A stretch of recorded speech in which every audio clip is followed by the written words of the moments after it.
I don't really talk about climate change. I talk all the time about climate justice, because it's the injustice of climate change that is so striking. It affects the poorest countries and the poorest communities, including poor communities in rich countries. The various storms that have buffeted the United States even recently have hurt the poorest communities, whether it's in Texas, whether it's in New Orleans earlier with Katrina. They're less resilient, so it takes them longer to recover.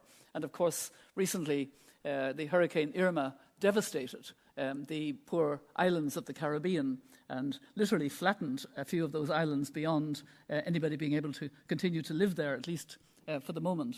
So one of the things that became very evident, partly because I was talking quite a lot to women and encouraging them, was the gender dimensions of climate change. Because the roles of women and men are very different, it's women who have to put food on the table. It's women who have to go further for the water or further for the firewood.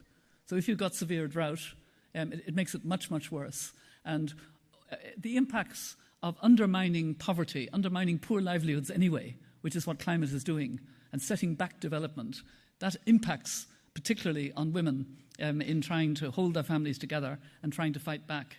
Troika Plus of women leaders on gender and climate, the two things that we're focused on and that my foundation is supporting as Secretariat, are to keep a strong focus on gender balance, the initial question, because it's still not there. And secondly, to focus on getting grassroots women into the decision-making. And in the draft at the moment, it does recognise the importance of grassroots women and of local and indigenous knowledge. And we are getting some of these Troika members to bring grassroots women in their delegation. And by grassroots women, we mean experts on how to cope with climate. They're the frontline defenders on climate. They know far better than many of the delegates what it means and what their community needs and how they should go forward. I was on a panel with Archbishop Tutu. It must be about 8 years ago, I'd say now, when I was doing my Realising Rights work in New York. And we were at a social good conference. We were being moderated by an American journalist. And when Archbishop Tutu gets in front of young people, he gets so enthusiastic, so expressive, tells them he loves them. You know, you can just feel it, that link that he has with young people. And he was gesticulating in the way we were encouraged to do this morning. And the journalist said quite sharply to him, "Archbishop Tutu, why are you such an optimist?" And he looked at her and he shook his head and he said, "Oh no, dearie," he called her dearie, "oh no, dearie, I'm not an optimist. I'm a prisoner of hope." And I do gift you with that expression. I want you to think about it. We all have to be prisoners of hope, because that means we will find what it is that we can do in difficult situations. It's not that the glass is half full, is that there's something in that glass and we can build on it and find a way to move forward. If you just describe how serious things are, how bad things are, all the energy goes out of the room.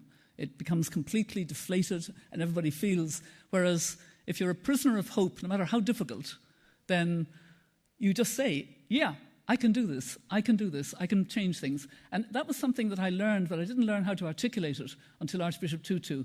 From my time here in Geneva and going out to the worst places, to Grozny, when it was being destroyed by the Russian Federation, to parts of Africa where there were famine and other problems, conflicts, to Colombia and Latin America where people were being killed, all over the world. And I would come back to my office energized. And my colleagues would say, what is it that energizes you when you go to some of the worst problems in the world? Surely you must feel, and I did feel and do feel, I can still have a sort of layer below consciousness where I can recall the terrible sights I've seen, the terrible things I've heard, the suffering I've seen. But more than that, I've been encouraged by the fight back, the bravery of lawyers, teachers, trade unionists, journalists, locally, who fight the good fight in difficult circumstances. And they are the prisoners of hope.